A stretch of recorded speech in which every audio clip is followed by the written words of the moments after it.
मेरे प्यारे देशवासियों, हम न्यूज़पेपर एनालिसिस के लिए आए हैं, लेकिन आज हमारे माननीय प्रधानमंत्री का जन्मदिन है, तो उनको हैप्पी बर्थडे विश करने के पहले हमको कैसे स्टार्ट करते हैं? ഹായ് ഗൈസ്, നമ്മളിന്ന് നമ്മുടെ പ്രൈം മിനിസ്റ്ററിന്റെ ബർത്ത്ഡേ ആണ്, 75th ബർത്ത്ഡേ.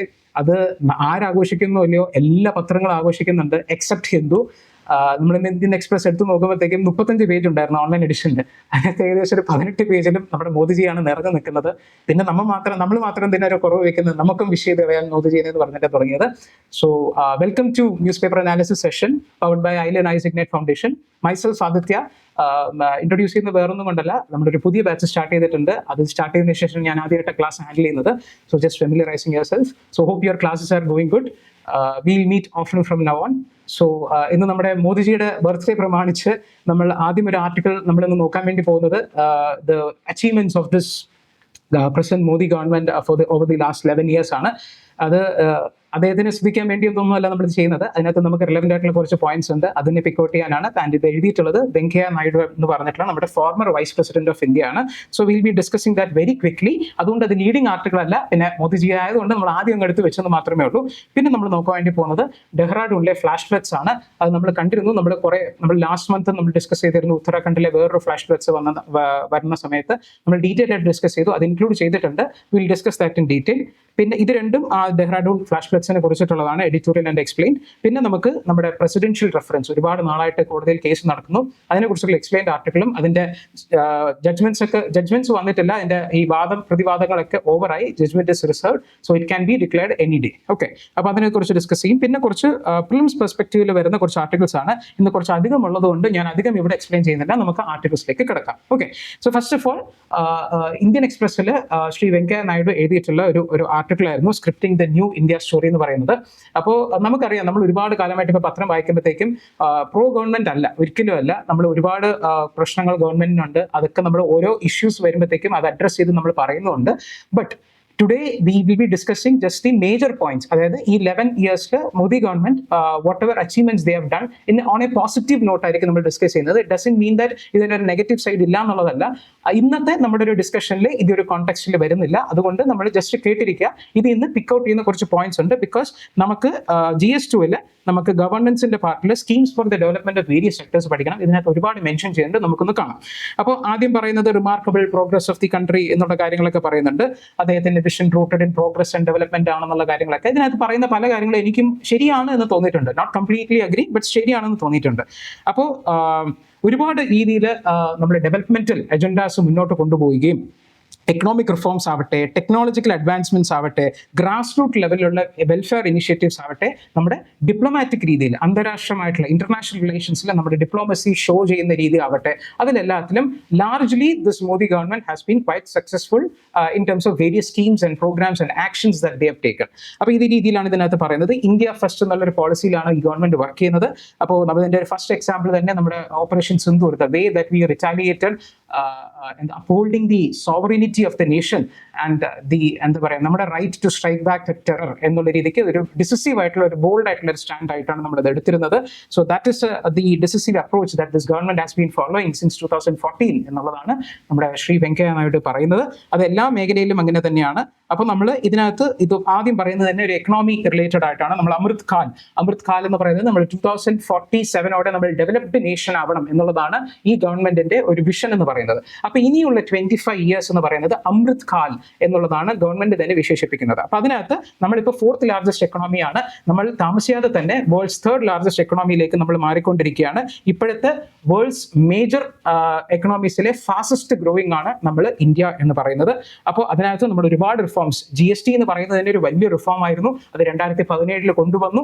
അത് കാരണം ഇത് വലിയ റിഫോം എന്ന് പറയാൻ തന്നെ ഒരുപാട് വർഷങ്ങളുടെ ഡിസ്കഷൻസ് ഉണ്ടായിട്ട് പോലും അതിനെ ഒരു സിംപ്ലിഫൈഡ് രീതിയിൽ ഇറക്കാൻ ഒരു ഗവൺമെന്റും സാധിച്ചിട്ടില്ല. Even the NDA government before also. അപ്പൊ അപ്പം മുതൽ തുടങ്ങിയ ഡിസ്കഷൻസ് കൾമിനേറ്റ് ചെയ്യുന്നത് ഇപ്പോൾ 2017 it's A remarkable achievement actually. അതിന്റെ കൂടെ തന്നെ ഇപ്പോൾ GST 2.0 എന്ന് പറഞ്ഞിട്ട് അതിനെ കുറച്ചുകൂടെ റേറ്റ്സ് ഒക്കെ റാഷണലൈസ് ചെയ്ത് കുറെ കൂടെ സ്ട്രക്ചേർഡ് ആക്കി രീതിയിൽ കൊണ്ടുവരുന്നുണ്ട്. So GST implementation the introduction as well as implementation is a major achievement for this government. അതുപോലെ തന്നെ ടെക്നോളജിക്കൽ രീതിയിൽ നോക്കുകയാണെന്നുണ്ടെങ്കിൽ ഇസ്രോയുടെ എത്രയോ വലിയ വലിയ സ്പേസ് പ്രോജക്ട്സ് ഒക്കെ ഈ സമയത്ത് നടന്നിട്ടുണ്ട്, നോട്ടബിളി ദ ചന്ദ്രയാൻ 3 പ്രോജക്ട്. അതുപോലെ തന്നെ നമ്മൾ ലെജിസ്ലേഷൻ വൈസ് നമ്മൾ നോക്കുകയാണെന്നുണ്ടെങ്കിൽ article 370 here there can be little bit controversy, അത് പാസ് ചെയ്ത രീതിയും കാര്യങ്ങളൊക്കെ വെച്ചിട്ട്. But largely we all agree that അങ്ങനെ ഒരു സ്പെഷ്യൽ സ്റ്റാറ്റസ് നമ്മൾ കൊടുക്കേണ്ടതല്ല. പക്ഷെ അത് എങ്ങനെ എടുത്ത് കളയും എന്നുള്ളതിനകത്തൊരു വലിയൊരു ഇത് തന്നെയാണ്. അറ്റ്ലാസ്റ്റ് നമ്മുടെ personal opinion it doesn't matter, supreme കോടതി തന്നെ അതിന് ശരി വെച്ചിട്ടുണ്ട്. So it has been A major achievement for this government as well as നമ്മുടെ ഈ ട്രിപ്പിൾ തലാഖ് ബില്ലിനെ കുറിച്ചാണ് ഇവിടെ പറയുന്നത്. മുസ്ലിം വിമൻസിനെ അങ്ങനെ ചെയ്തു, ഇങ്ങനെ തലാഖ് പറഞ്ഞ് അവരുടെ റൈറ്റ്സിനെ പ്രൊട്ടക്ട് ചെയ്യുന്ന രീതിക്കാണ്. അത് പാടില്ല, റൈറ്റ്സ് പ്രൊട്ടക്ട് ചെയ്യപ്പെടണം. ട്രിപ്പിൾ തലാഖ് പറഞ്ഞ് ഡിവോഴ്സ് ചെയ്യുന്ന ഇൻസ്റ്റന്റ് ഡിവോഴ്സ് പാടില്ല എന്ന് പറഞ്ഞുള്ള സാധനം. അതുപോലെ തന്നെ ഡെവലപ്മെന്റ് സെൻട്രിക് ആയിട്ടുള്ള അപ്രോച്ച്, ജാൻ ട്രിനിറ്റി, അതായത് ജൻധൻ, ആധാർ, മൊബൈൽ, ഇത് മൂന്നും കണക്ട് ചെയ്തുകൊണ്ട് ആൾക്കാർക്ക് ഒരു ഡയറക്റ്റ് ബെനിഫിറ്റ് ട്രാൻസ്ഫർ വഴി തന്നെ അവർക്ക് കിട്ടേണ്ട കാശുകൾ അധികം ലീക്കേജസ് ഇല്ലാതെ അവരുടെ കയ്യിൽ തന്നെ ഡയറക്റ്റ്ലി എത്തിക്കുക. അതുപോലെ തന്നെ ഡിജിറ്റൽ ഗവർണൻസ്, ഇതിനെയൊക്കെ പ്രൊമോട്ട് ചെയ്യാൻ വലിയ രീതിയിൽ ഈ ഗവൺമെന്റ് പുഷ് ചെയ്തിട്ടുണ്ട്. ഇതിനകത്തൊന്നും നമുക്ക് ഡിനേ ചെയ്യാനോ ക്രിട്ടിസൈസ് ചെയ്യാനോ വേറെ പ്രത്യേകിച്ച് കാര്യങ്ങളൊന്നും വരുന്നില്ല. അതുപോലെ തന്നെ ദ ഗവൺമെന്റിന് വലിയൊരു ഒരു നേട്ടമായിട്ട് തന്നെ പറയാവുന്നത്, ഈ ഒരു സമയത്തിനുള്ളിൽ അവർ ഒരുപാട് പേര്, മില്യൺസ് ഓഫ് പീപ്പിളിനെ ഔട്ട് ഓഫ് പോവർട്ടിയിലേക്ക് കൊണ്ടുവന്നിട്ടുണ്ട്. ആ കാര്യമാണ് ഇവിടെ പറയുന്നത്. റിവൈസ്ഡ് ഗൈഡ് ലൈൻസ് വെച്ചിട്ട് തന്നെ നമ്മൾ നോക്കുകയാണെന്നുണ്ടെങ്കിൽ നമ്മുടെ നേരത്തെ ഏകദേശം ഒരു 27% ആയിരുന്നു നമുക്ക് ഈ ഒരു 2011-12 പോവർട്ടി ലൈൻ എന്ന് പറയുന്നത്. അത് it has sharply reduce to 5.3%. So you can imagine how much millions of people have been pulled out of poverty എന്നുള്ളത്. അതുപോലെ തന്നെ ജൽ ജീവൻ മിഷൻ വഴി എല്ലാ റൂറൽ ഹൗസ് ഹോൾഡ്സിനും ഒക്കെ അവർക്ക് ടാപ്പ് വാട്ടർ ആക്സസിബിലിറ്റി, ഈ സൗഭാഗ്യ സ്കീം വഴി എത്രയോ households, crores and crores of ഹൗസ് ഹോൾഡ്സിനെ ഇലക്ട്രിഫൈ ചെയ്തിട്ടുണ്ട്. എല്ലാ വില്ലേജസിലും ഇലക്ട്രിസിറ്റി കൊണ്ടുവരാനായിട്ടുള്ള പദ്ധതികൾ ഉണ്ടായിട്ടുണ്ട്. ഉജ്ജ്വല യോജന വഴിയിട്ട് LPG കണക്ഷൻസ് കൊണ്ടുവരുന്നുണ്ട്. PM ആവാസ് യോജന, നമ്മുടെ ഇവിടുത്തെ ലൈഫ് മിഷൻ എന്ന് പറയുന്നത് പോലെ PM ആവാസ് യോജന വഴി എല്ലാവർക്കും ഹൗസിംഗ് കൊണ്ടുവന്നു. അതുപോലെ തന്നെ നമ്മുടെ കോവിഡ് ടൈമിൽ നമ്മൾ ഇൻട്രൊഡ്യൂസ് ചെയ്തതാണ് PM ഗരീബ് കല്യാൺ അന്ന യോജന എന്ന് പറഞ്ഞിട്ട് 81 crore പീപ്പിൾസിന് അവർക്ക് ഫ്രീ റേഷൻ കൊടുക്കുക എന്നുള്ള ഒരു പദ്ധതി അവർ സ്റ്റാർട്ട് ചെയ്ത് അത് ഇപ്പോഴും റൺ ചെയ്യുന്നുണ്ട്. അതുപോലെ തന്നെ നമ്മുടെ സ്വച്ഛ് ഭാരത് മിഷൻസ് വഴി വലിയൊരു സാനിറ്റേഷൻ റെവല്യൂഷൻ തന്നെ, അതൊരു ബിഹേവിയറൽ ചേഞ്ച് ആണ്. നമ്മൾ പോലും ഇപ്പോൾ ഒരു റോഡിൽ ഒരു ടിഷ്യൂ പേപ്പർ കളറെങ്കിലോ അല്ലെങ്കിൽ എന്തെങ്കിലും ചെയ്യണമെന്നുണ്ടെങ്കിൽ 1-2 പ്രാവശ്യം ആലോചിക്കും. ഇടത്തില്ല എന്നല്ല, പക്ഷെ നമ്മൾ പണ്ടത്തെ പോലെ അത്ര അലസതയോടെ നമ്മൾ ഇടാറില്ല. So it's a behavioural change that has happened all across India. So ആ രീതിയിലൊക്കെ നമ്മൾ നോക്കുമ്പോഴത്തേക്കും വലിയൊരു നേട്ടമാണ്. ഇതൊക്കെ പറയുന്ന അഗ്രികൾച്ചർ രീതിയിലാണ്. PM കിസാൻ യോജന വഴി 6000 രൂപ പ്രതിവർഷം ഒരു 3 ഇൻസ്റ്റാൾമെന്റ് ആയിട്ട് എത്രയോ ക്രോർസ് ഓഫ് നമ്മുടെ ഫാർമേഴ്സിന് അവർ ഡയറക്റ്റ് ബെനിഫിറ്റ് ട്രാൻസ്ഫർ ചെയ്ത് കൊടുക്കുന്നുണ്ട്. 11 crore ഫാർമേഴ്സിന് ഇത് കൊടുക്കുന്നുണ്ട്. അതുപോലെ അതല്ലാതെ തന്നെ കിസാൻ ക്രെഡിറ്റ് കാർഡ് എന്ന് പറഞ്ഞ ഒരു പദ്ധതിയിലൂടെ അവർക്ക് ലോൺസ് ഡിസ്ബേഴ്സ് ചെയ്യുന്നുണ്ട്. അത് to the tune of 10 lakh crores. അപ്പോൾ ഇതൊക്കെ നമുക്ക് എവിടെയെങ്കിലും ആൻസറിൽ കോട്ട് ചെയ്യാൻ പറ്റുന്നതാണ്. ഇവിടെ നോക്കുകയാണെന്നുണ്ടെങ്കിൽ സ്റ്റാർട്ടപ്പ് ഇന്ത്യ വഴി നമ്മൾ ഒരുപാട് സ്റ്റാർട്ടപ്സിനെ പ്രൊമോട്ട് ചെയ്യും. യൂണിക്കോൺ എന്ന് പറയുന്നത് $1 billion കൂടുതൽ വാല്യുവേഷൻ വരുന്ന സ്റ്റാർട്ടപ്സിനെയാണ് നമ്മൾ യൂണിക്കോൺ എന്ന് പറയുന്നത്. അതിന്റെ ഒരു തേർഡ് ലാർജസ്റ്റ് സ്റ്റാർട്ടപ്പ് എക്കോസിസ്റ്റമായി ഇന്ത്യ മാറി ഈ ഒരു പീരീഡിലൊക്കെ തന്നെ. അപ്പോൾ ഇതുപോലെ തന്നെ നമ്മുടെ UPI നമ്മൾ കണ്ടു, എല്ലാ രാജ്യങ്ങളും ഇപ്പോൾ UPI പയ്യെ അഡോപ്റ്റ് ചെയ്ത് വരികയാണ്. അപ്പോൾ Indian technology is being adopted by the other countries എന്നുള്ള രീതിക്കൊക്കെ. അപ്പോൾ ഈ രീതിയിലാണ് നമ്മുടെ FDI ഇൻഫ്ലോസിന്റെ ഒരു കണക്ക് നോക്കുകയാണെന്നുണ്ടെങ്കിൽ 2000 മുതൽ വന്ന FDI ഇൻഫ്ലോസിൽ ഒരു 67% FDI ഇൻഫ്ലോയും 2014 മുതൽ ഇപ്പോഴത്തെ പ്രസന്റ് വരെ ഉള്ള ആ ഒരു ടൈം പീരീഡിലാണ് 67% വന്നിരിക്കുന്നത് എന്നാണ് പറയുന്നത്. So this is A major achievement for the government. So negative sides ഒക്കെ ഉണ്ട്. നമ്മൾ ഇഷ്യൂ ബേസ് ചെയ്ത് വരുമ്പോഴത്തേക്കും നമ്മൾ അതിനെ ക്രിട്ടിസൈസ് ചെയ്യുന്നതായിരിക്കും. ഇന്ന് എന്തായാലും സുദിനമായതുകൊണ്ട് നമ്മൾ അതിനെക്കുറിച്ച് കൂടുതലൊന്നും പറയുന്നില്ല. Will go to the next leading article. Okay, നമ്മൾ നോക്കുകയാണെന്നുണ്ടെങ്കിൽ ഇന്നത്തെ പേപ്പറിൽ ദ ഹിന്ദുവിൽ വന്നിരുന്നത് തന്നെയാണ് 13 dead as torrential rain flash floods at Dehradun എന്ന് പറഞ്ഞിട്ട്. അപ്പോൾ ഇതിനകത്ത് ആക്ച്വലി എന്താണ് റീസൺസ്? ഇങ്ങനെ ഒരു ഇൻസിഡന്റ് വരുന്ന സമയത്ത് നമ്മൾ yes of course it's A sad news. അപ്പം നമ്മൾ ആ ഒരു ഇങ്ങനെ ഒരു ഹെഡ്ലൈൻ വായിച്ച് പോകുന്നതല്ലാതെ അത് എന്തുകൊണ്ട് സംഭവിച്ചു, എന്തൊക്കെയായിരിക്കും പ്രോബബിൾ റീസൺസ്, അതിനെ നമുക്ക് മിറ്റിഗേറ്റ് ചെയ്യാൻ അല്ലെങ്കിൽ അതിനെ തരണം ചെയ്തു വരാനായിട്ട് നമുക്ക് എന്തൊക്കെ സ്റ്റെപ്സ് എടുക്കണം എന്നുള്ള കാര്യങ്ങളൊക്കെയാണ് ഒരു UPSC പെർസ്പെക്റ്റീവിൽ നമ്മൾ ചിന്തിക്കേണ്ടത്. അപ്പോൾ ഇതിപ്പോൾ ഹിന്ദുവിൽ വന്ന ന്യൂസാണ്. പക്ഷേ ഇത് നിങ്ങൾ നോക്കുകയാണെന്നുണ്ടെങ്കിൽ ഇന്ത്യൻ എക്സ്പ്രസ്സിൽ വന്നിട്ടുള്ള എക്സ്പ്ലെയിൻഡ് എന്ന് പറഞ്ഞൊരു സെഗ്മെന്റിൽ വരുന്ന ആർട്ടിക്കിളാണ്. ഇതിനകത്ത് ഈ ആർട്ടിക്കിൾ ഈ താഴെ കിടന്ന ഹെവി റെയിൻഫോൾ റഗ്ഡ് ടോപ്പോഗ്രഫി, ഇത് നമ്മൾ ഇതിന് മുന്നേ ഉത്തരാഖണ്ഡിലെ ഫ്ലഡ് വന്ന സമയത്ത് നമ്മുടെ കറണ്ട് അഫയർസ് അനാലിസിസ് സെഷനിൽ എടുത്തതായിരുന്നു. Just for reference for the new ബാച്ചിന് വേണ്ടിയിട്ട് ഇവിടെ ഇൻക്ലൂഡ് ചെയ്തിട്ടുണ്ടെന്നേ ഉള്ളൂ. ഇത് നമ്മൾ ഡിസ്കസ് ചെയ്യില്ല, പക്ഷേ largely they overlap. But this is A good article, that's why we have included it. അപ്പോൾ നമ്മൾ ഇതിനകത്ത് നോക്കുകയാണെന്നുണ്ടെങ്കിൽ ഇത് ഇന്നത്തെ വന്ന ന്യൂസ് പേപ്പറിൽ ഇന്ത്യൻ എക്സ്പ്രസ്സിൽ വന്ന എക്സ്പ്ലെയിൻഡ് ആർട്ടിക്കിളാണ്. അപ്പോൾ നമ്മൾ ലാസ്റ്റ് ക്ലാസ്സിൽ പറഞ്ഞതുപോലെ the reason remains the same.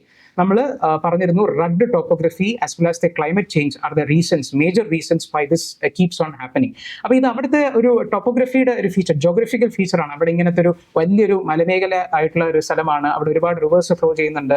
അപ്പോൾ അവിടെ എന്തെങ്കിലും ഒരു ഇൻസ്റ്റേബിൾ ആണ്, അതായത് ഹിമാലയൻ റീജിയൻ തന്നെ മൊത്തത്തിൽ നോക്കുകയാണെന്നുണ്ടെങ്കിൽ ഒരു ഇൻസ്റ്റേബിൾ ആയിട്ടുള്ള റീജിയൻ ആണ്. ബിക്കോസ് അത് ഇപ്പോൾ എന്താ പറയുക, ഹിമാലയാസ് എന്ന് പറയുന്നത് ഇപ്പോഴും ഫോർമേഷനിലാണ്, അതായത് അത് it's a fold mountain. Will discuss that detail in our GS classes. Geography class നമ്മളത് മൗണ്ടൻ ഫോർമേഷൻ ഒക്കെ പഠിക്കും. But Himalayas is still rising എന്നുള്ള കാര്യം മാത്രം ഓർക്കുക. രണ്ട് കോണ്ടിനെന്റ്സ് തമ്മിൽ ഇടിക്കുമ്പോൾ അത് പൊങ്ങി വരും. അപ്പോൾ ഇറ്റ്സ് എൻ അൺസ്റ്റേബിൾ റീജിയൻ. അപ്പോൾ ആ രീതിയിൽ അവിടുത്തെ ഒരു ടോപ്പോഗ്രഫി തന്നെ അതിൻ്റെ ഒരു വലിയ റീസൺ ആണ് റഗ്ഡ് ആയിട്ടുള്ള ടോപ്പോഗ്രഫി. ആൻഡ് ഇത് സാധാരണ രീതിയിൽ അവിടെ പണ്ടും നടക്കാറുണ്ട്. പക്ഷേ നമ്മുടെ ഇപ്പോൾ അതിന്റെ ഫ്രീക്വൻസി ഇൻക്രീസ് ചെയ്യുന്നു, അതിന്റെ intensity with which it is happening അതും ഇൻക്രീസ് ചെയ്യുന്നു. അതിന്റെ കാരണമാണ് നമ്മൾ ഈ കാണുന്നത് പോലെ ക്ലൈമറ്റ് ചേഞ്ച് എന്ന് പറയുന്നത്. അപ്പോൾ നമുക്ക് എന്താണെന്നുള്ളത് നമുക്ക് നോക്കാം. ഉത്തരാഖണ്ഡിലും ഹിമാചൽ പ്രദേശിലും it has been that for the last ഒരു 20 months ആയിട്ട് നമ്മൾ പേപ്പർ എടുക്കുന്ന സമയത്തൊക്കെ നമ്മുടെ ഈ ഒരു ഡിസ്റ്റർബിംഗ് ആയിട്ടുള്ള ന്യൂസ് ആണ് നമ്മൾ കാണുന്നത്. ഒരുപാട് പേര് മരിച്ചു, ഒരുപാട് നാശനഷ്ടങ്ങൾ ഉണ്ടായി. അപ്പോൾ extreme rainfall or cloud bursts ഈ രണ്ട് കാറ്റഗറിയിൽ വരുന്നതും they have led to the landslides, mudslides, flash floods ഒക്കെ ആയിട്ട് അവിടെ ഒരുപാട് ലാർജ് സ്കെയിൽ ആയിട്ട് ഡിസ്ട്രക്ഷൻസ് കാര്യങ്ങൾ നടക്കുകയാണ് over the last 2 months. This is not uncommon in this region, okay, but the increase in the frequency and intensity over the years is a cause of concern. അപ്പോൾ ഇപ്രാവശ്യം എന്താ കാര്യം, why did the hilly regions receive more rainfall? നമ്മൾ നോക്കുകയാണെന്നുണ്ടെങ്കിൽ മൺസൂണിൽ ഇപ്രാവശ്യം കുറച്ച് quite active ആയിരുന്നു. ഡ്യൂറിംഗ് ദിസ് ടൈം എന്താ പറയുക, റെയിൻ ബിയറിംഗ് ആയിട്ടുള്ള low pressure system that has been forming in the bay of Bengal, they have travelled further north than the normal. അത് നമുക്ക് ജോഗ്രഫിക്കലി ആ ഒരു റീസണും കൂടെ നമുക്കുണ്ട്. ആ ഒരു റീസൺ കാരണം ഈ റെയിൻ ബിയറിംഗ് ആയിട്ടുള്ള ക്ലൗഡ്സ് ആ ഒരു ഹില്ലി റീജിയനിലേക്ക് വരുന്ന സമയത്ത് ആ ഒരു hilly region they act as A barrier. അപ്പോൾ ഇങ്ങനെ ഒരു വെള്ളം റെയിൻ ബിയറിംഗ് ക്ലൗഡ്സ് ഇങ്ങനെ വരുമ്പോഴത്തേക്കും നമ്മളൊരു ഓറോഗ്രഫിക് ലിഫ്റ്റ് ഉണ്ടാവും. ഈ ഒരു കൺസെപ്റ്റ് ആണ് നമ്മളിവിടെ എക്സ്പ്ലെയിൻ ചെയ്യാൻ നിൽക്കുന്നില്ല. ആ ഒരു ബാരിയറിലേക്ക് തട്ടുമ്പോഴത്തേക്കും ആ ഒരു ക്ലൗഡ്സ് ഇങ്ങനെ റൈസ് ആവും തോറും ആ ഒരു കണ്ടൻസേഷൻ പ്രോസസ് ഉണ്ടാവുകയും നല്ല രീതിയിലുള്ള മഴ വരികയും ചെയ്യും. ഇതിന് നമ്മൾ ഓറോഗ്രഫിക് റെയിൻഫോൾ എന്നാണ് നമ്മൾ ജോഗ്രഫിക്കൽ ടേമിലായിട്ട് വിളിക്കുന്നത്. That will learn in detail on the classes. Okay, ഇതിനകത്ത് നമ്മൾ നോക്കുകയാണെന്നുണ്ടെങ്കിൽ അതിന്റെ ഒരു റിസൾട്ട് ആയിട്ട് ഇപ്രാവശ്യം 34% സർപ്ലസ് റെയിൻഫോൾ ആണ് ഓഗസ്റ്റ് മന്തിൽ കിട്ടിയത്. And during the first half of November the rainfall has been 67% above the normal. അപ്പോൾ നമ്മളിപ്പോൾ നോക്കുകയാണെന്നുണ്ടെങ്കിൽ ഇപ്രാവശ്യം ഒരു നമ്മൾ ഡൗൺ സൗത്ത് ഒരു ജോഗ്രഫിയിൽ വെച്ച് നോക്കുമ്പോഴത്തേക്കും ഗോവ, കേരള, ആ ഒരു റീജിയൻസ്, കർണാടക, ഈ റീജിയൻസിലൊക്കെ ഈ ഒരു എമൗണ്ട് ഓഫ് റെയിൻഫോൾ, ഒരു 300 mm rainfall over the 24 hours ആ ഒരു പീരീഡിൽ കിട്ടുന്നതൊക്കെ നോർമലാണ്. It is not considered very much because നമ്മളൊക്കെ വെസ്റ്റേൺ ഗട്ട്സ് റീജിയനിലാണ് നിൽക്കുന്നത്. കരയോട് ലൈക്ക് നമ്മുടെ ഷോറിനോട് ചേർന്നിട്ടാണ്, അറേബ്യൻ സിയോട് ചേർന്നിട്ടാണ്. അപ്പോൾ we normally receive such a good amount of rainfall. പക്ഷേ ഇവിടെ the rainfall of this magnitude in the unstable Himalayan region is a disaster for the recipe for the disaster in the Himalayas. Mountainous region ഈ favorable conditions lode the air will swiftly rise and which will lead to the formation of massive clouds with എന്താ പറയുക steep heights എന്നുള്ള രീതിക്ക്. ഇതിനകത്ത് നമ്മൾ നോക്കുകയാണെന്നുണ്ടെങ്കിൽ ആ local ഏരിയയിൽ ഹയർ ദാൻ നോർമൽ പ്രസിപ്പിറ്റേഷൻ ഉണ്ടാവാനായിട്ടുള്ള എല്ലാ ചാൻസസും ഈ ഒരു കാര്യമാണ് ഇവിടുത്തെ ഉണ്ടാകുന്നത്. അവിടുത്തെ ടോപ്പോഗ്രഫിക്കൽ റീസൺ കാരണം ഇപ്പോഴത്തെ ആ ഒരു ജോഗ്രഫിക്കൽ ഇത് വെച്ച് rain bearing clouds are moving further north എന്നുള്ള കാര്യം. അപ്പോൾ ഇത് പക്ഷേ നമ്മളൊരു പ്ലെയിൻ റീജിയനിലാണ് ഇത്രയും ഇൻറ്റൻസീവ് ആയിട്ടുള്ള റെയിൻഫോൾ നടക്കുന്നതെന്നുണ്ടെങ്കിൽ അത് വലിയതായിട്ടുള്ള ഒരു ഇഷ്യൂ ഉണ്ടാവില്ല. That drains to the local rivers and everything. പക്ഷേ എക്സ്ട്രീം ആയിട്ടുള്ള റെയിൻഫോൾസ് ആ അൺസ്റ്റേബിൾ ആയിട്ടുള്ള ടോപ്പോഗ്രഫി നടക്കുന്ന സമയത്ത് it triggers the landslide. ആ ലാൻഡ് സ്ലൈഡ്സും മഡ് സ്ലൈഡ്സും ഫ്ലാഷ് ഫ്ലഡ്സും ഇതൊക്കെ ഒരു കോൺസിക്വൻസസ് ആയിട്ട് നടക്കുന്ന 3 ആക്ഷൻസ് ആണ്. ഫ്ലാഷ് ഫ്ലഡ് പെട്ടെന്നൊരു ഉണ്ടാകുന്ന ആ ഒരു മഴ പെയ്യണം, ക്ലൗഡ് ബേസ്റ്റ് കാരണമോ അല്ലെങ്കിൽ പെട്ടെന്ന് ഉണ്ടാകുന്ന ഒരു ഗ്ലേഷ്യറിലേക്ക് ഔട്ട് ബേസ്റ്റ് എന്നൊക്കെ നമ്മൾ പറയും. ആ ഒരു പെട്ടെന്ന് നമ്മളൊരു റിവറിൽ ഫ്ലോ വരുമ്പോഴത്തേക്കും ആ ഒരു പെട്ടെന്നൊരു ഫ്ലഡിങ് ഉണ്ടാവും, ഫ്ലാഷ് ഫ്ലഡ്സ് എന്നുള്ള രീതിക്ക്. അപ്പോൾ ഇതായിരുന്നു കഴിഞ്ഞ ഈ പറഞ്ഞ മണ്ടിയിലും കുളുവിലും ധരളിയിലും ഒക്കെ കുറച്ച് നാളായിട്ട് ഉണ്ടായിക്കൊണ്ടിരിക്കുന്നത്. അപ്പോൾ ഇതെല്ലാം ഈ എല്ലാ ക്ലൗഡ് ബേസ്റ്റ് ഇവന്റ്സും നമുക്കതൊരു ഡിസാസ്റ്റർ ആവണമെന്നില്ല. കേരളത്തിലും ക്ലൗഡ് ബേസ്റ്റ് നടക്കാറുണ്ട്. It doesn't end up in a disaster. പക്ഷേ we have to take precautions. അപ്പോൾ ഇതിനകത്ത് ക്ലൈമറ്റ് ചേഞ്ചിന്റെ റോൾ എന്താണ്? Southward shifting of the large scale weather systems ആണ് ഇതിന്റെ മേജർ റോൾ. കാരണം ഈ പറഞ്ഞ വെസ്റ്റേൺ ഡിസ്റ്റർബൻസസ് ഉണ്ടല്ലോ, അത് കാരണമാണ് നമുക്കിപ്പോൾ ഈ ഒരു പീരീഡ് ഓഫ് ടൈമിൽ നോർത്ത് ഇന്ത്യയിൽ മഴയൊക്കെ വരാനായിട്ടുള്ള കാര്യം. അപ്പോൾ അത് ഒറിജിനേറ്റ് ചെയ്യുന്നത് തന്നെ മെഡിറ്ററേനിയൻ സീയിലാണ്. അപ്പോൾ western disturbances they actually are eastward propagating. അതായത് മെഡിറ്ററേനിയൻ സീ ഇവിടെയാണ്, ഇന്ത്യ എന്ന് പറയുന്നത് ഇവിടെയാണ്. അപ്പോൾ അവിടെ ഇങ്ങനെ ഈസ്റ്റ് വേർഡ് ആയിട്ടുള്ള പ്രൊപ്പഗേഷനിലൂടെ വരുന്ന ഒരു ഡിസ്റ്റർബൻസസ് ആണ്. It's a flow of air system ആണ്. അപ്പോൾ അതിനകത്ത് they have a pronounced impact on India. അപ്പോൾ ഇപ്പോഴത്തെ അവരുടെ ഒരു സൗത്ത് വേർഡ് ഷിഫ്റ്റ് കാരണം it is actually adding another layer of complexity to the already present monsoon system. അതായത് their interaction with the massive southwest monsoonal system is adding a added layer of complexity. അത് കാരണം rainfall ഒരുപാട് കൂടുന്നു. അപ്പോൾ ഈ global warming ആണ് ഈ ഒരു ഷിഫ്റ്റിങ്ങിന് ഒരു റീസൺ ആയിട്ട് നമ്മൾ കാണുന്നത്. അതിനകത്ത് നമ്മളിപ്പോൾ ആർട്ടിക് സീ ഐസ് നമ്മൾ കണ്ടു, ആർട്ടിക് സീയിലെ ഐഷൽസ് ഒക്കെ മെൽറ്റ് ചെയ്ത് വരികയാണ്. നമ്മൾ ജപ്പാനിൽ നമ്മൾ കണ്ടു ഒരുപാട്, അതായത് എപ്പോഴും ഐസ് ആയിട്ടിരിക്കുന്ന ഒരു സ്ഥലം തന്നെ ഐസ് ഫ്രീ ആയിട്ട് ഒരു മന്ത് ഉണ്ടായിരുന്നു, ജൂലൈ മന്തിനകത്ത്. അപ്പോൾ അതൊക്കെ നമ്മൾ ആർട്ടിക്കിൾസ് വരുന്ന സമയത്ത് നമ്മൾ ഡിസ്കസ് ചെയ്തിരുന്നു. അപ്പോൾ ആ രീതിയിൽ ആർട്ടിക് സീ ഐസ് മെൽറ്റിംഗ് ഒക്കെ തന്നെ ഈ ഒരു വേരിയേഷൻ ഇൻ ദി മൺസൂണിനും ഇവിടെയൊക്കെ ഒരു ഗ്ലോബൽ ആയിട്ടുള്ള എഫക്റ്റ് തന്നെ കാരണമാവും എന്നുള്ളതാണ് പറയുന്നത്. ഈ article is A good article. We'll be including that in the PPT, so the new batch students can just read it. ഈ കാരണങ്ങളൊക്കെ തന്നെയാണ് പറയുന്നത്, വേറെ പ്രത്യേകിച്ച് കാര്യമൊന്നുമില്ല. ഇത് നേരത്തെ നടന്ന ഫ്ലഡ്സിനെ കുറിച്ചാണ്. അപ്പോൾ ഈ ഒരു എഡിറ്റോറിയൽ ഈ പറയുന്നത് തന്നെ നമുക്ക് എന്ത് ചെയ്യാൻ പറ്റും, അപ്പോൾ എന്ത് ചെയ്യാൻ പറ്റും എന്നല്ലാതെ ഇപ്പം ഈ ഒരു സമയത്ത് എടുത്തിരിക്കുന്ന ഒരു നടപടിയുണ്ട് which should have been taken long before. അതിനെക്കുറിച്ച് ഒരു പ്രൈസ് വർത്തി ആയിട്ടുള്ള അത് ഇനി കണ്ടിന്യൂ ചെയ്യണം എന്നുള്ള കാര്യമാണ് പറയുന്നത്. വേറൊന്നുമല്ല, നമ്മളിപ്പോൾ ഡെവലപ്മെന്റൽ പ്രോജക്ട്സ് വേഴ്സസ്, അതായത് നമ്മുടെ എക്കണോമിക് ഡെവലപ്മെന്റ് വേഴ്സസ് എൻവയൺമെന്റ് എന്നുള്ളൊരു ഡിബേറ്റ് എപ്പോഴും നിലനിൽക്കുന്നതാണ്. അപ്പോൾ നമ്മൾ അതിനകത്ത് നോക്കുകയാണെന്നുണ്ടെങ്കിൽ ഇൻഫ്രാസ്ട്രക്ചർ ഡെവലപ്മെന്റ് എന്നുള്ള രീതിക്കും കുറെ ഡാംസ് പണിയണം, റോഡ് വേണം എന്നുള്ള രീതിക്കൊക്കെ നമ്മൾ ഈ പറഞ്ഞ ഹിമാലയൻ റീജിയൻസിൽ നമ്മൾ ഇത് ചെയ്യുകയാണെന്നുണ്ടെങ്കിൽ അത് it can end up in a disaster.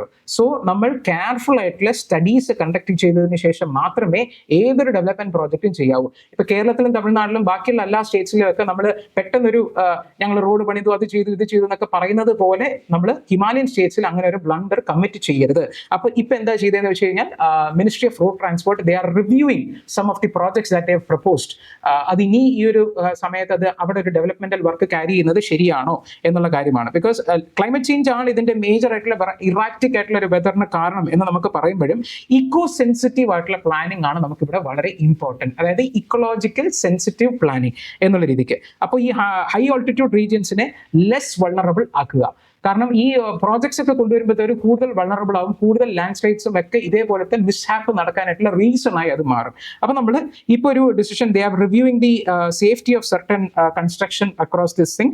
So geology of the Himalayan region, അവിടുത്തെ subterranean rocks it makes it prove instability. നമ്മൾ നേരത്തെ പറഞ്ഞ പോലെ Himalayan region is being forming. അപ്പോൾ അത് ഇൻസ്റ്റേബിൾ ആയിട്ടുള്ള റീജിയൻ ആണ്. അപ്പോൾ അവിടെ നമ്മൾ cutting into mountain sides ഒക്കെ ചെയ്ത് കഴിഞ്ഞാൽ റോഡ് വൈഡനിങ് കാര്യങ്ങൾക്കൊക്കെ അത് അതിന്റെ സ്ലോപ്സിന്റെ പ്രിക്കാരിറ്റിനെ കുറച്ച് കൂടുതൽ ഇൻക്രീസ് ചെയ്യുന്നത് മാത്രമേ ഉള്ളൂ. സോ ഒരു എന്താ പറയുക, നമ്മുടെ ഇപ്പം ഒരു സ്റ്റഡി കണ്ടക്ട് ചെയ്തത് തന്നെ പറയുന്നത് തന്നെ റോഡ് വൈൻഡിങ് പ്രോസസ്സിന് ആ ഒരു റോക്ക് ഫ്രാക്ചറിങ് ഒക്കെ ചെയ്യുന്ന സമയത്ത് it is actually creating A potential land slide prawn area.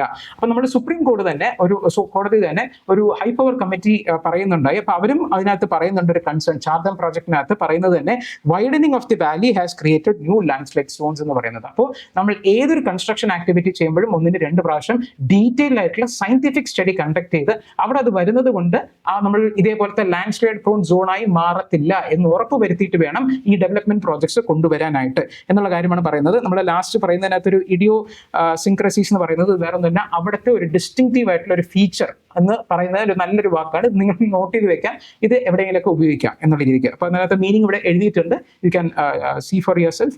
So അത് നമ്മൾ അവിടുത്തെ ഒരു സെൻസിറ്റിവിറ്റിയും കൂടെ മാനിച്ചിട്ട് വേണം നമ്മൾ പ്ലാൻ ചെയ്യാനായിട്ട്. So it is a long overdue course correction ആണ് ഇപ്പോൾ ചെയ്തതെങ്കിലും നന്നായി. അപ്പോൾ ഇത് ഇനി ഫ്യൂച്ചർ പ്രോജക്ട്സിലൊക്കെ ഈ രീതിയിൽ വേണം നമ്മൾ ചെയ്യാനായിട്ട് എന്നുള്ളതാണ് പറയുന്നത്. നമുക്ക് വേഗം അടുത്ത ആർട്ടിക്കിളിലേക്ക് പോകാം. ഇതൊരു എഡിറ്റോറിയലാണ്, ഹിന്ദുവിൽ വന്നിട്ടുള്ള എഡിറ്റോറിയലാണ്. ഇത് ഇന്ത്യൻ എക്സ്പ്രസ്സിൽ വന്നിട്ടുള്ള ഒരു എക്സ്പ്ലെയിൻഡ് ആർട്ടിക്കിളാണ്. നമ്മൾ കുറച്ച് നാളുകളായിട്ട് ചെറിയ ചെറിയ റെഫറൻസ് കൊടുത്ത് നമ്മൾ പറയുന്നുണ്ട്. ഒരു പ്രസിഡൻഷ്യൽ റെഫറൻസ് എന്ന് പറഞ്ഞ് വന്നിട്ടുണ്ടെന്നുള്ള കാര്യവും അതിന് എന്താ പറയുക, നേരത്തെ ഏപ്രിലിൽ ഗവർണർ ഓഫ് തമിഴ്നാടുക്കെതിരെ അദ്ദേഹത്തിന് ഒരു സുപ്രീം കോടതിയിൽ ഒരു കേസ് ഉണ്ടായി, governor of Tamil Nadu versus the state of Tamil Nadu. അപ്പോൾ ആ ഒരു സമയത്തിനകത്ത് സുപ്രീം കോടതി they set a timeline for the governors to decide on the bills എന്നുള്ള കാര്യം. ബിക്കോസ് നമുക്കറിയാവുന്നതാണ്, എല്ലാവരും will be familiar with the issue. Governor, particularly this Tamil Nadu governor, he has been delaying some of the bills passed by the state government or the state legislature to be precise for like ഒരു 3 to 4 years ആയിട്ട് hold ചെയ്ത് വെച്ചേക്കുമായിരുന്നു. അപ്പോൾ അത്രയും long ആയിട്ട് ചെയ്യുന്നത് ശരിയല്ല എന്ന് പറഞ്ഞ് സുപ്രീം കോടതിയിൽ ഒരു division bench they ruled it. അവർ തന്നെ 10 ബിൽസ് എങ്ങാണ്ടോ അത് പാസ്സാക്കി എന്നുള്ള രീതിക്ക് അവർ ഉത്തരവിറക്കി അവർക്കൊരു ടൈം ലൈൻ സെറ്റ് ചെയ്തു, ഈവൻ ഫോർ ദി പ്രസിഡന്റ്. അതാണ് നമ്മൾ ഇതിനകത്ത് കാണുന്നത്. നമ്മൾ ഒരു 1 monthും 3 monthും ആണ് ഇതിന്റെ ഒരു പ്രസിഡൻഷ്യൽ റെഫറൻസ് അല്ല, timeline set by the Supreme Court in the April judgment. Okay, അപ്പോൾ അതിനകത്ത് നമ്മൾ നോക്കുകയാണെന്നുണ്ടെങ്കിൽ ഗവൺമെന്റ് അതായത് കൗൺസിൽ ഓഫ് മിനിസ്റ്റേഴ്സ് സ്റ്റേറ്റ് ക്യാബിനറ്റിന്റെ അഡ്വൈസിലൂടെയാണ് നമ്മൾ ചെയ്യുന്നതെന്നുണ്ടെങ്കിൽ 1 മന്തിനുള്ളിൽ തന്നെ അസെന്റ് കൊടുക്കുക, അല്ലെങ്കിൽ അതിനെ വിത്ത്ഹോൾഡ് ചെയ്യുക, അല്ലെങ്കിൽ പ്രസിഡന്റിനെ റിസർവ് ചെയ്യുകയാണെന്നുണ്ടെങ്കിൽ ഈ 3 സാധനവും ആ സ്റ്റേറ്റ് ക്യാബിനറ്റിന്റെ അപ്രൂവലിലൂടെ കൂടെയാണെന്നുണ്ടെങ്കിൽ 1 മന്തിനുള്ളിൽ തന്നെ എടുക്കണം. ഇനി സ്റ്റേറ്റ് ക്യാബിനറ്റ്, അതായത് അവിടുത്തെ പാസ്സാക്കിയ സ്റ്റേറ്റ് ഗവൺമെന്റിലെ മിനിസ്റ്റേഴ്സ് കൂടിയുള്ള കൗൺസിൽ ഓഫ് മിനിസ്റ്റേഴ്സ് ആ ക്യാബിനറ്റിന്റെ അഡ്വൈസിന്റെ അഗൻസ്റ്റ് ആണെന്നുണ്ടെങ്കിൽ the governor has 3 months in hand. ആ 3 മാസത്തിനുള്ളിൽ തന്നെ ആ രീതിയിൽ returning the bill for the consideration നമ്മൾ കൊടുക്കുക, അല്ലെങ്കിൽ പ്രസിഡന്റിന് റിസർവ് ചെയ്യാനായിട്ടുള്ള രീതിക്ക് കൊടുക്കുക. ആ ഒരു 3 മാസം ടൈം പീരീഡ് ഉണ്ടാവും. ഇനി പ്രസിഡന്റിന് കൊടുക്കുന്ന സമയത്ത് the president must also decide on any bill reserved by the governor within the 3 months. ഇവിടെയായിരുന്നു ഒരു വലിയ പ്രശ്നം വന്നത്. ഗവർണറിന്റെ പവേഴ്സിനെ ഇങ്ങനെ ഡിഫൈൻ ചെയ്യുന്നതല്ലാതെ പ്രസിഡന്റിനും ഒരു ടൈം ലൈൻ സെറ്റ് ചെയ്തു. അത് ഭയങ്കര ക്രൈ ആയിട്ട് മാറി. ഇതായിരുന്നു ബേസിക്കലി ഇഷ്യൂ. അപ്പൊ ഈ ഇഷ്യൂയുടെ പേരിലായിരുന്നു ഒരുപാട് കേസും കാര്യങ്ങളൊക്കെ നടന്നത്.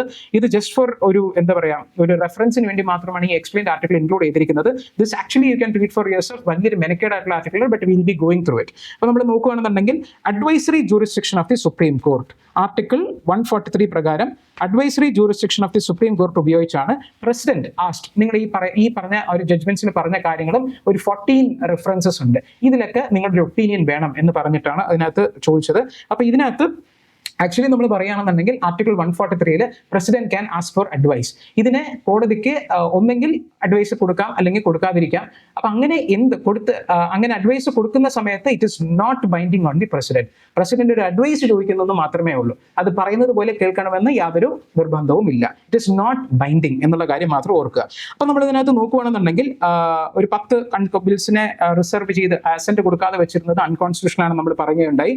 അപ്പൊ ഇൻഹറന്റ് പവേഴ്സ് ഉണ്ട് ആർട്ടിക്കിൾ 142 ആണ് to assent the pending bills എന്നുള്ള രീതിക്കും ഈ ടൈം ലൈൻ സെറ്റ് ചെയ്തതും ഈ കോടതി അങ്ങനെ ആയിരുന്നു ചെയ്തിരുന്നത്. സോ ഇപ്പം ഒരു ടസിൽ നടക്കുകയാണ് to test the limits of how the judicial review that checks the executive actions will be accepted by the executive. അതായത് എക്സിക്യൂട്ടീവിന് ഒരു കടിഞ്ഞാൺ ഇടുന്നതിനെ എക്സിക്യൂട്ടീവ് എങ്ങനെ അക്സെപ്റ്റ് ചെയ്യും? എക്സിക്യൂട്ടീവ് എന്ന് പറയുന്നത് ലാർജ്ലി ദ ഗവൺമെന്റ് എന്നുള്ള രീതിക്കാണ്.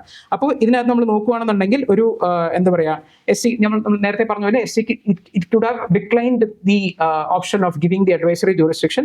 അപ്പോൾ ഇതിനകത്ത് they have to firstly consider the Supreme Court, അതായത് കൺവിൻസ് സുപ്രീം കോർട്ട് ഇതിനകത്തൊരു സബ്സ്റ്റാൻഷ്യൽ ലോയുടെ കുറിച്ചുള്ള ഒരു ക്വസ്റ്റ്യൻ ഉണ്ട്, കോൺസ്റ്റിറ്റ്യൂഷണൽ ഇന്റർപ്രിട്ടേഷന്റെ ആവശ്യമുണ്ട് എന്നൊക്കെ പറഞ്ഞിട്ട് ഈ ഒരു ആർട്ടിക്കിൾ നമുക്ക് വായിക്കുമ്പോഴാണ് എന്തുകൊണ്ടാണ് നമ്മൾ കോൺസ്റ്റിറ്റ്യൂഷണൽ ഡിബേറ്റ്സിനെ കുറിച്ച് നമ്മൾ പഠിക്കണം എന്നുള്ളത്. നമ്മൾ കുറച്ച് നാൾ മുന്നേ കോൺസ്റ്റിറ്റ്യൂഷണൽ മൊറാലിറ്റി എന്ന് പറഞ്ഞൊരു ടേം നമ്മൾ ഡിസ്കസ് ചെയ്തു. അതായത് മേക്കേഴ്സ് ഓഫ് ദി കോൺസ്റ്റിറ്റ്യൂഷൻ എന്തുദ്ദേശിച്ചാണോ കോൺസ്റ്റിറ്റ്യൂഷൻ ഫ്രെയിം ചെയ്തത് ആ രീതിയിലാണോ നമ്മൾ ഇപ്പോഴത്തെ കാര്യങ്ങളും നടത്തിക്കൊണ്ടു പോകുന്നത്, അതിനെയാണ് നമ്മൾ കോൺസ്റ്റിറ്റ്യൂഷണൽ മൊറാലിറ്റി എന്ന് പറയുന്നത്. അപ്പോൾ അവരെന്താണ് ഈ കാര്യങ്ങൾ ഉദ്ദേശിച്ചിട്ടുണ്ടാവുക എന്നുള്ളത് അറിയണമെന്നുണ്ടെങ്കിൽ ആ സമയത്ത് കോൺസ്റ്റിറ്റ്യൂഷൻ ഫ്രെയിം ചെയ്യുന്ന സമയത്ത് നടത്തിയ ഡിബേറ്റ്സിനെ കുറിച്ച് നമ്മൾ പഠിക്കണം. അതാണ് ഈ ഒരു ലോ സ്റ്റുഡൻസ് ഒക്കെ കൂടുതൽ നമ്മൾ പഠിക്കുന്നത്. അപ്പൊ ഇതിനകത്ത് ഇമ്പോർട്ടൻ്റ് ആയിട്ട് നമ്മൾ നോക്കിക്കഴിഞ്ഞാൽ ഇപ്പോൾ ഈ ഒരു രീതിയിൽ സ്റ്റേറ്റ് നമ്മൾ ആ ഒരു പാർട്ടിലേക്ക് പോവാണ്. അതായത് കോൺസ്റ്റിറ്റ്യൂഷനകത്ത് നമ്മളിത് ടൈം ലൈൻ സെറ്റ് ചെയ്യുന്നില്ല. അപ്പോൾ ഫ്രെയിമേഴ്സ് ഓഫ് ദി കോൺസ്റ്റിറ്റ്യൂഷൻ ഒരുപാട് ഇങ്ങനെ പറഞ്ഞിട്ട് സംസാരിച്ചിട്ടൊക്കെ ഉണ്ടാവുമല്ലോ. അപ്പൊ അവരുടെ രീതിയിൽ അവർ ഡിഫൈൻ ചെയ്തിട്ടില്ല എന്നുണ്ടെങ്കിൽ എന്തുകൊണ്ട് നമ്മളിപ്പോൾ ചെയ്യണം എന്നുള്ളതാണ്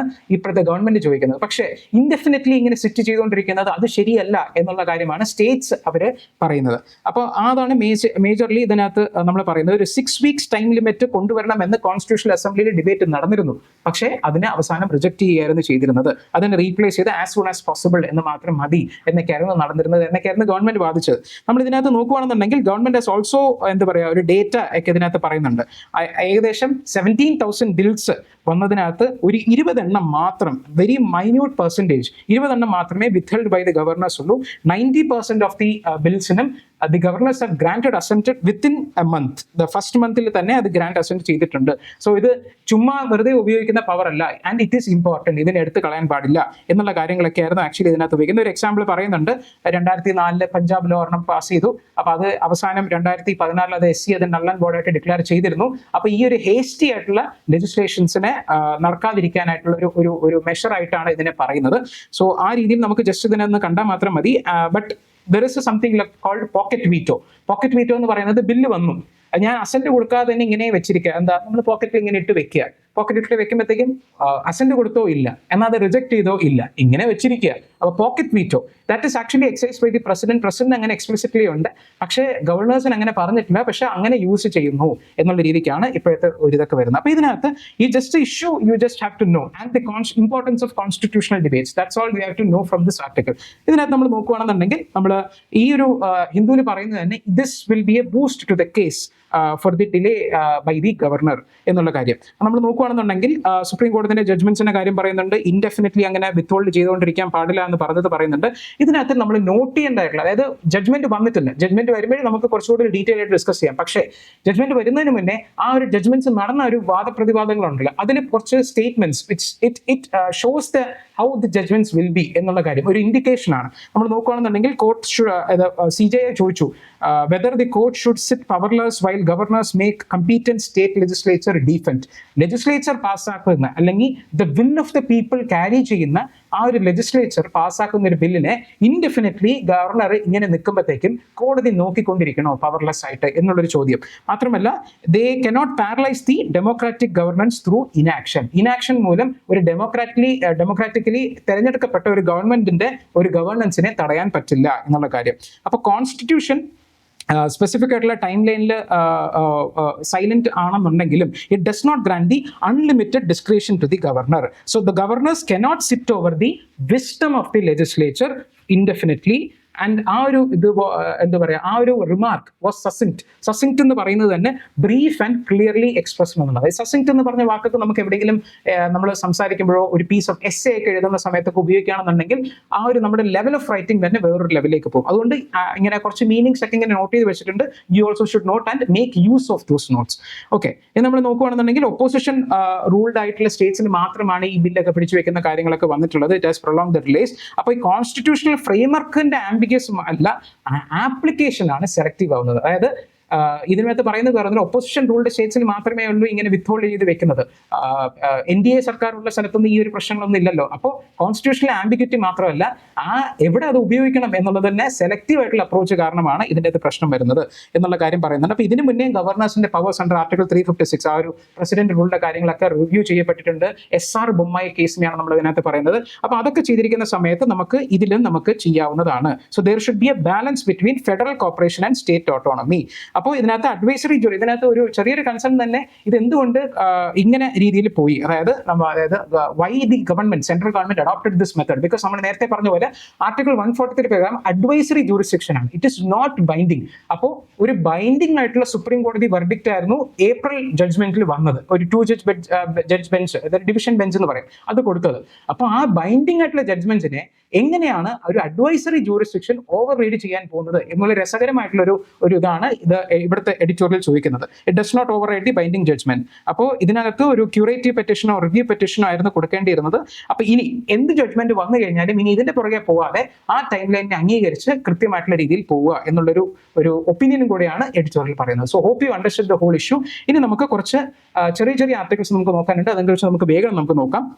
നമ്മൾ ഫസ്റ്റ് ഓഫ് ഓൾ നോക്കുകയാണെന്നുണ്ടെങ്കിൽ ഹൂവിൻ്റെ, അതായത് WHO എസെൻഷ്യൽ മെഡിസിൻസ് ലിസ്റ്റിനകത്ത് GLP-1 ഡ്രഗ്സിനെ ഇൻക്ലൂഡ് ചെയ്തിട്ടുണ്ട്. ആ എസെൻഷ്യൽ മെഡിസിൻ ലിസ്റ്റ് എന്ന് പറയുന്നത് എന്താണെന്നുള്ളതാണ് നമുക്ക് ഫസ്റ്റ് നോക്കേണ്ടത്. എസെൻഷ്യൽ മെഡിസിൻ ലിസ്റ്റിനകത്ത് നമ്മളൊരു സാധനത്തിൻ്റെ ലിസ്റ്റ് ചെയ്യുകയാണെന്നുണ്ടെങ്കിൽ അതിൻ്റെ ആക്സസിബിലിറ്റിയും അഫോർഡബിലിറ്റിയും ഒക്കെ ഇൻക്രീസ് ചെയ്യും. The access to these drugs will become easier. അപ്പോൾ ഇതിനകത്ത് it will lead to a lower cost as well as affordability എന്നുള്ള കാര്യം. അപ്പോൾ ഇതിനകത്ത് ഈ GLP-1 എന്ന് പറയുന്ന ഒരു ഡ്രഗ് എന്തിനാണ്? GLP-1 എന്ന് പറയുന്നത് ഡയബറ്റിസിനും വെയിറ്റ് ലോസിനും വേണ്ടിയിട്ട് ഉപയോഗിക്കുന്ന ഒരു ഡ്രഗാണ് GLP-1. അതാണ് ആദ്യം നമ്മൾ നോട്ട് ചെയ്യേണ്ടത്. ഈ എസെൻഷ്യൽ മെഡിസിൻസ് ലിസ്റ്റ് എന്ന് പറയുന്നത് WHO മെയിൻറ്റെയിൻ ചെയ്യുന്ന ഒരു ലിസ്റ്റാണ്. അത് ചെയ്യുന്നതിന്റെ എഫക്ട് എന്താണ്? The price becomes lower, affordability and access to those medicines will increase എന്നുള്ള കാര്യമാണ്. അപ്പോൾ ഈ GLP-1 എന്ന് പറയുന്നത് തന്നെ ഗ്ലൂക്കഗോൺ പെപ്റ്റൈഡ് 1 എന്നതാണ്. It's A group of medicines ആണ്. നമ്മൾ അതിനകത്ത് ടൈപ്പ് 2 ഡയബറ്റീസിനെ ഇതാക്കാനാണ് വരുന്നത്. ഇതിനകത്ത് ഇത് കണ്ടോ, സെമാഗ്ലൂട്ടൈഡ്, ഡുളഗ്ലൂട്ടൈഡ്, നിറാഗ്ലൂട്ടൈഡ് എന്ന് പറയുന്ന സാധനങ്ങളൊക്കെ ടിറൈസിപ്പിറ്റൈഡ്. ഞാനൊരു ബയോളജിയെല്ലാം പഠിച്ചതുകൊണ്ട് എനിക്ക് വലിയ കൃത്യമായിട്ട് പറയാൻ അറിയില്ല. സോ ഈ ഡ്രഗ്സ് ഒക്കെ എന്തുമായിട്ട് റിലേറ്റഡ് ആണെന്നുള്ളൊരു ചോദ്യം നമുക്ക് വരാം. അപ്പോൾ അതിനകത്ത് നമ്മൾ നോക്കുകയാണെന്നുണ്ടെങ്കിൽ ഇതൊക്കെ ഒരു എന്താ പറയുക, ഗ്ലൂക്കോസ് ലോവറിംഗ് തെറാപ്പിയാണ് ഈ ഡ്രഗ്സ് ഒക്കെ എന്നുള്ള കാര്യം നമ്മൾ നോട്ട് ചെയ്ത് വെക്കുക. കാർഡിയോവാസ്കുലർ ഡിസീസിനൊക്കെ ഇതിനകത്ത് വരും. അപ്പോൾ നമ്മൾ ഇത് എന്തുകൊണ്ടാണ് ഇപ്പൊ ഇങ്ങനെ ഒരു വന്നത്, ലൈക്ക് ഇപ്പോൾ ഒരു ഏകദേശം നമ്മുടെ നോൺ കമ്മ്യൂണിക്കേബിൾ ഡിസീസസ് എന്ന് പറയും. അതിനകത്ത് നമ്മുടെ ഔട്ട് ഓഫ് പോക്കറ്റ് എക്സ്പെൻഡിച്ചർ, അതാണ് ഇതിനകത്ത് പറയുന്നത്. ഔട്ട് ഓഫ് പോക്കറ്റ് എക്സ്പെൻഡിച്ചർ ഏറ്റവും കൂടുതൽ നോൺ കമ്മ്യൂണിക്കേബിൾ ഡിസീസിന് വരുന്നുണ്ട്. അതുപോലെ തന്നെ at the same time like more than 1 billion people worldwide are affected by diabetes and other cardiovascular issues. അപ്പോൾ ഈ ഒരു രീതിയിൽ വരുമ്പോഴത്തേക്കും ഈ ഒരു access to this thing will be step in the right direction എന്ന രീതിക്കാണ് പറയുന്നത്. ഒരു ചെറിയ ക്രിറ്റിസിസം പറയുന്നത് it is not much required. നമുക്ക് എസെൻഷ്യൽ മെഡിസിൻസ് ലിസ്റ്റ് എന്താണെന്നുള്ള കാര്യം മാത്രം അറിഞ്ഞാൽ മതി. നമ്മൾ ഇതിനകത്ത് നോക്കുകയാണെന്നുണ്ടെങ്കിൽ അടുത്തത് ഒരു വേൾഡ് പേജിനകത്ത് വന്നതാണ് ടൈഫൂൺ മിസൈൽ സിസ്റ്റം. ഇതിനകത്ത് നമ്മൾ ജസ്റ്റ് നോട്ട് ചെയ്ത് വെക്കുക. കാരണം നമ്മളിവിടെ നോക്കിക്കഴിഞ്ഞാൽ 2018 UPSC ചോദ്യം ചോദിച്ചിട്ടുണ്ട്. Terminal high altitude area defence താഡ് systems sometimes seen in news related to what എന്നുള്ള കാര്യം. ഇത് ആക്ച്വലി ഒരു അമേരിക്കൻ ആന്റി മിസൈൽ സിസ്റ്റമാണ് ഈ താഡ് എന്ന് പറയുന്നത്. അപ്പോൾ അതുപോലെ തന്നെ നമ്മൾ ഇതിനകത്ത് ജസ്റ്റ് ടൈഫൂൺ മിസൈൽ സിസ്റ്റം എന്ന് പറയുന്നത് എന്താണെന്ന് നമ്മൾ നോട്ട് ചെയ്യുക. അതൊരു മിഡ് റേഞ്ച് ആയിട്ടുള്ള മിസൈൽ സിസ്റ്റമാണ് ഡെവലപ്ഡ് ബൈ USA എന്നുള്ള കാര്യമാണ് ഇവിടെ പ്രധാനമായിട്ട് നമ്മൾ നോട്ട് ചെയ്യേണ്ടത്. അതുപോലെ തന്നെ റെസല്യൂട്ട് ഡ്രാഗൺ എന്നിവിടെ കാണുന്നത്. റെസല്യൂട്ട് ഡ്രാഗൺ എന്ന് പറയുന്ന military drill it corresponds to what. നമ്മൾ ഈ ഡ്രാഗൺ എന്നൊക്കെ കേൾക്കുമ്പോൾ ചിലപ്പോൾ ചൈനയുമായിട്ട് തെറ്റിദ്ധരിക്കും. പക്ഷെ ചൈന ഇതിനകത്തില്ല. ജപ്പാൻ ആൻഡ് USA തമ്മിലുള്ള ഒരു മിലിറ്ററി ഡ്രില്ലിനെയാണ് നമ്മൾ റെസല്യൂട്ട് ഡ്രാഗൺ എന്ന് പറയുന്നത്. ഇതിനകത്ത് ആസ് ഓഫ് നൗ ഇത്രയും മാത്രം നമ്മൾ അറിഞ്ഞിരുന്നാൽ മതി. ഇനി അടുത്തതിനകത്ത് നമ്മൾ നോക്കുകയാണെന്നുണ്ടെങ്കിൽ ഇന്ത്യക്ക് നമ്മളൊരു സീബെഡ് എക്സ്പ്ലോർ ചെയ്യാനായിട്ടുള്ള ലൈസൻസ് ഇപ്പൊ കിട്ടിയിട്ടുണ്ട്. Particularly in a zone called Carlsberg Ridge. അപ്പൊ ഈ കാൾസ്ബർഗ് റിഡ്ജ് എന്ന് പറയുന്നത് എവിടെയാണെന്നുള്ളത് നമ്മൾ ആദ്യമായിട്ട് നോട്ട് ചെയ്യണം. ഇന്ത്യൻ ഓഷനിലാണ് കാൾസ്ബർഗ് റിഡ്ജ് ഉള്ളത്. അപ്പൊ അവിടേക്ക് ആദ്യമായിട്ടാണ് ഒരു ഗ്ലോബലി ഒരു എക്സ്പ്ലോർ ചെയ്യാനായിട്ടുള്ള ലൈസൻസ് കിട്ടിയത്. ഇതിനു മുന്നേ നമ്മൾ പറഞ്ഞിട്ടുണ്ട് പോളിമെറ്റാലിക് നൊഡ്യൂൾസ് എന്ന് പറഞ്ഞിട്ട്. അപ്പൊ പോളിമെറ്റാലിക് സൾഫൈഡ്സ് എക്സ്പ്ലോർ ചെയ്യാൻ വേണ്ടിയിട്ടാണ് ഇപ്പൊ ഈ ഒരു രീതി കൊടുത്തേക്കുന്നത്. നമ്മൾ നോക്കുകയാണെന്നുണ്ടെങ്കിൽ ഈ ഏരിയാസിലൊക്കെയാണ് കൂടുതൽ ഇത് കാണപ്പെട്ടു വരുന്നത്, ആ ഒരു പോളിമെറ്റാലിക് നൊഡ്യൂൾസും പോളിമെറ്റാലിക് സൾഫൈഡ്സും. അപ്പൊ അതിനെ എക്സ്പ്ലോർ ചെയ്യാനായിട്ടുള്ള റൈറ്റ്സ് ഇപ്പൊ ഇന്ത്യക്ക് കിട്ടിയിട്ടുണ്ട്. ഇത് കൊടുക്കുന്നത് ആരാ?